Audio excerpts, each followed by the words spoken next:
ਕਿਸਾਨ ਆਗੂਆਂ ਦੇ ਮਰਨ ਵਰਤ ਰੱਖੇ ਹੋਏ ਨੇ ਇੱਕ ਦੋ ਦੇ, ਤੇ ਉਹਨਾਂ ਦੇ ਮਰਨ ਵਰਤ ਤੋਂ ਬਾਅਦ ਇਹ ਚਰਚਾ ਕਿਉਂ ਚੱਲੀ ਹੈ ਵੀ ਇਹਨਾਂ ਨੇ ਜਿਹੜੇ ਮਰਨ ਵਰਤ ਰੱਖੇ ਆ ਖੁਦ ਨੂੰ ਜਿਉਂਦਾ ਰੱਖਣ ਦੇ ਲਈ ਰੱਖੇ ਆ। ਪ੍ਰਵੀਨ ਜੀ, ਆਪਾਂ ਪਹਿਲਾਂ ਵੀ ਗੱਲ ਕਰ ਚੁੱਕੇ ਹਾਂ ਕਿ ਪੰਜਾਬ ਦੀਆਂ ਕਿਸਾਨ ਜਥੇਬੰਦੀਆਂ ਹਾਂਜੀ ਮੈਨੂੰ ਲੱਗਦਾ ਥੋੜੀਆਂ ਘਬਰਾਹਟ ਚੋਂ ਲੰਘ ਰਹੀਆਂ ਨੇ।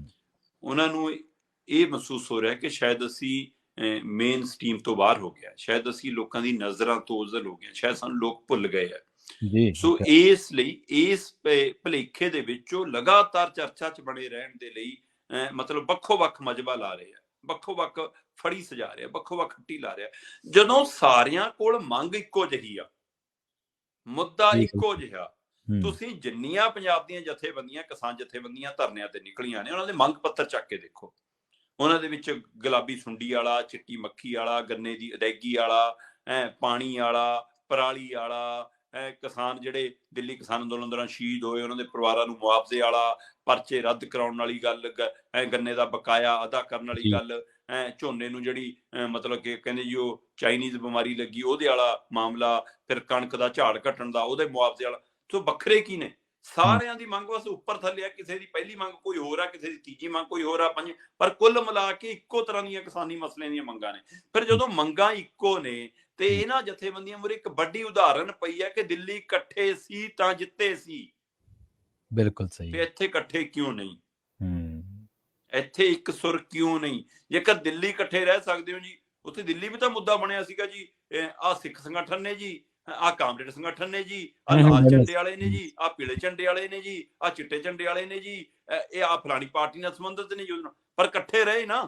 ਬਿਲਕੁਲ, ਕੁਝ ਖੱਟ ਕੇ ਇੱਕ ਸੁਰ 'ਚ ਰਹੇ ਨਾ। ਅੰਦਰ ਕੁੰਡੀ ਲਾ ਕੇ ਲੜਦੇ ਸੀ, ਝੜਕਦੇ ਸੀ, ਕੁਝ ਕਰਦੇ ਸੀ, ਟਕਰਾਉਂਦੇ ਸੀ, ਪਰ ਬਾਹਰ ਇੱਕ ਸੀ ਨਾ। ਤੇ ਸਰਕਾਰ ਨੂੰ ਡਰ ਸੀ ਨਾ, ਜਾਂ ਲੋਕਾਂ ਦੇ ਡਰ ਕਰਨੇ ਇਕੱਠੇ ਸੀ। ਤਾਂ ਫਿਰ ਪੰਜਾਬ ਦੀ ਜਥੇਬੰਦੀਆਂ ਪੰਜਾਬ ਆ ਕੇ ਕੀ ਹੋ ਗਿਆ ਇਹਨਾਂ ਨੂੰ? ਜੀ ਜੀ ਸਹੀ ਹੈ। ਇੱਕ ਕਹਿੰਦਾ ਮੈਂ ਮੁੱਖ ਮੰਤਰੀ ਸਾਹਿਬ ਦੇ ਘਰ ਮੂਹਰੇ ਬੈਠ ਲਿਆ, ਮੇਰੀ ਜ਼ਿੰਮੇਵਾਰੀ ਖਤਮ। ਦੂਆ ਕਹਿੰਦਾ ਅਸੀਂ ਧਰਨੇ ਲਾ ਲਏ, ਅਸੀਂ ਵਿਹਲੇ। ਤੀਆ ਕਹਿੰਦਾ ਮੈਂ 30 ਤੋਂ ਲਾਉਣਾ ਧਰਨਾ, ਕੱਲ ਮੈਂ ਮੁੱਲਾਪੁਰ ਦੇ ਵਿੱਚ ਆਪਣਾ ਸ਼ੋਅ ਕਰ ਗਿਆ। ਇੱਕ ਕਹਿੰਦਾ ਲਓ ਮੈਂ ਤਾਂ 4 ਦਿਨਾਂ ਤੋਂ ਮਰਨ ਵਰਤ ਹੀ ਬੈਠਾ ਜੀ। ਤੇ ਹੁਣ ਕਹਿੰਦੇ ਡੱਲੇਵਾਲ ਸਾਹਿਬ ਦੀ ਸਿਹਤ ਵਿਗੜ ਗਈ। 3 ਦਿਨ ਹੋਏ ਸੀ ਹਲੇ ਭੁੱਖ ਹੜਤਾਲ ਨੂੰ, ਅੱਜ ਚੌਥਾ ਦਿਨ ਆ। ਤੇ ਕੱਲ ਕਹਿੰਦੇ ਕਿ ਸਰਕਾਰ ਨੇ ਕੱਲ ਬੈਠਕ ਕਰਨੀ ਸੀ, ਸੋ ਉਹ ਬੈਠਕ ਕੱਲ ਹੋ ਨਹੀਂ ਪਾਈ, ਸ਼ਾਇਦ ਅੱਜ ਹੋ ਜਾਵੇ। ਮੁੱਖ ਮੰਤਰੀ ਸਾਹਿਬ ਗੁਜਰਾਤ ਬਿਜੀ ਬਹੁਤ ਨੇ, ਸੋ ਇਸ ਲਈ ਅੱਜ ਜੇਕਰ ਸਰਕਾਰ ਨਾਲ ਕੋਈ ਬੈਠਕ ਹੋ ਜਾਂਦੀ ਹੈ, ਕਿਉਂਕਿ ਅਫਸਰ ਅਧਿਕਾਰੀ ਤਾਲਮੇਲ 'ਚ ਲੱਗੇ ਨੇ, ਕਿਉਂਕਿ ਮੈਡੀਕਲ ਜਾਂਚ ਹੋ ਰਹੀ ਆ। ਉਹਨਾਂ ਨੇ ਡੱਲੇਵਾਲ ਉਹਨਾਂ ਨੇ ਦਵਾਈ ਲੈਣੋਂ ਇਨਕਾਰ ਕਰਤਾ ਤੇ ਕਹਿੰਦੇ ਜੀ ਡਾਕਟਰਾਂ ਨੇ ਕਿਹਾ ਕਿ ਇਹਨਾਂ ਨੂੰ ਹਾਰਟ ਅਟੈਕ ਤੱਕ ਦਾ ਵੀ ਖਤਰਾ ਹੈਗਾ।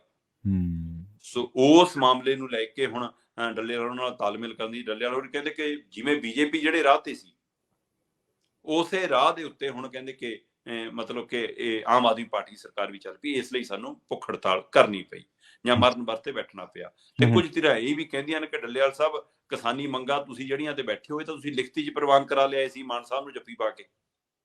ਬਿਲਕੁਲ ਜੱਫੀ ਪਾ ਕੇ ਕਰਾ ਲਿਆ ਸੀ, ਫਿਰ ਉਹ ਸਿਰੇ ਕਿਉਂ ਨਹੀਂ ਚੜੀਆਂ?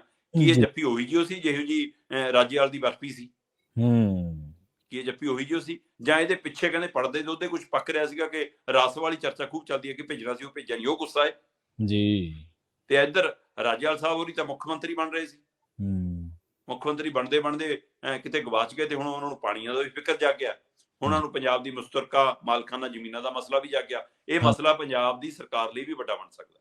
ਇਸ ਮਸਲੇ ਤੇ ਵੀ ਪੰਜਾਬ ਦੀਆਂ ਸਾਰੀਆਂ ਜਥੇਬੰਦੀਆਂ ਨੂੰ ਇਕਜੁੱਟ ਹੋਣਾ ਪੈ ਸਕਦਾ ਜੀ, ਪੰਜਾਬ ਦੇ ਕਿਸਾਨਾਂ ਨੂੰ ਇਕਜੁੱਟ, ਕਿਉਂਕਿ ਮੁਸ਼ਤਰਕਾ ਮਾਲਕਾਨਾ ਜ਼ਮੀਨ ਦੇ ਨਾਲ ਕਿੰਨੇ ਲੋਕਾਂ ਦਾ ਸਾਰਾ ਕੁਝ, ਚਾਹੇ ਉਹ ਬਾੜਾ ਖੁਸਣਾ, ਚਾਹੇ ਉਹ ਛੱਪਰ ਖੁਸਣਾ, ਚਾਹੇ ਉਹ ਖੇਤ ਖੁਸਣਾ, ਜਿਹੜੇ ਗੈਰ ਜ਼ਮੀਨੇ, ਬੇਜ਼ਮੀਨੇ, ਗਰੀਬ, ਆਰਥਿਕ ਕਮਜ਼ੋਰ ਲੋਕ ਨੇ, ਉਹਨਾਂ ਦੇ ਉੱਤੇ ਇੱਕ ਨਵਾਂ ਖਤਰਾ ਖੜਾ ਹੋ ਗਿਆ। ਤੇ ਸਿਰਫ ਜੇ ਮੋਹਾਲੀ ਦੀ ਜ਼ਮੀਨ ਨੂੰ ਕਹਿੰਦੇ ਕਾਰਪੋਰੇਟ ਘਰਾਣੇ ਨੂੰ ਸੌਂਪਣ ਦੇ ਪਿੱਛੇ ਵੀ ਇੱਕ ਮਨਸ਼ਾ ਖੜੀ ਆ। ਇਹ ਮਨਸ਼ਾ ਵੀ ਕੰਮ ਕਰਦੀ ਕਿ ਇਸ ਇਲਾਕੇ ਦੀ ਜ਼ਮੀਨ ਕਰੋੜਾਂ ਦੀ ਜ਼ਮੀਨ ਆ।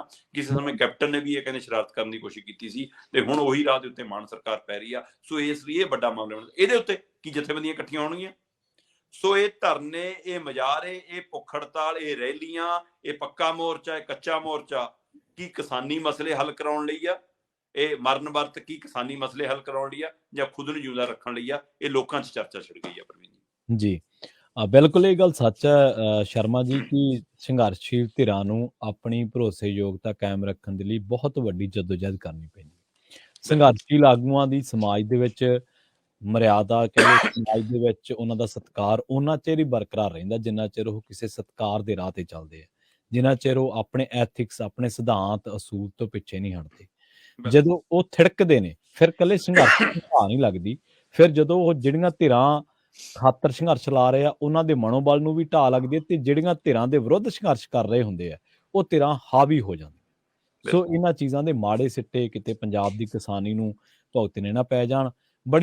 ਇੱਕ ਬੜੀ ਸ਼ਾਨਦਾਰ ਪੜ੍ਹੀ ਚੀਜ਼ ਮੇਰੇ ਯਾਦ ਰਹਿੰਦੀ ਹੈ ਹਮੇਸ਼ਾ, ਉਹ ਕਿਸੇ ਨੇ ਐਡੀਟੋਰੀਅਲ ਦੇ ਵਿੱਚ ਲਿਖੀ ਸੀ ਸ਼ਰਮਾ ਜੀ, ਉਹ ਜਦੋਂ ਪੰਜਾਬ ਦੇ ਵਿੱਚ ਨਾ ਸਿਆਸੀ ਸ਼ਸ਼ੋਪੰਜ ਚੱਲ ਰਹੀ ਸੀ ਬਹੁਤ ਵੱਡੀ, ਉਹ ਕਹਿੰਦੇ ਕਿਤੇ ਕਿਸਾਨੀ ਅੰਦੋਲਨ ਦਾ ਮਹਿਕ ਆਇਆ ਪੰਜਾਬ, ਸਿਆਸੀ ਜਿਵੇਂ ਆਪਾਂ ਕਹਿ ਲਈਏ ਰੇਗਿਸਤਾਨ ਨਾ ਬਣ ਜਾਵੇ। ਪੋਲੀਟੀਕਲ ਡੈਜ਼ਰਟ ਦੇ ਨਾਲ ਉਹਨਾਂ ਨੇ ਬਿਲਕੁਲ ਤੁਲਨਾ ਕੀਤੀ ਸੀ ਪੰਜਾਬ ਦੇ ਮਾਹੌਲ ਨੂੰ ਲੈ ਕੇ। ਉਹ ਮਹਿਕਾਇਆ ਤਾਂ ਵਾਕਿਆ ਹੀ ਸੀ, ਪਰ ਅਸੀਂ ਉਸ ਮਹਿਕ ਨੂੰ ਬਰਕਰਾਰ ਨਹੀਂ ਰੱਖ ਸਕੇ।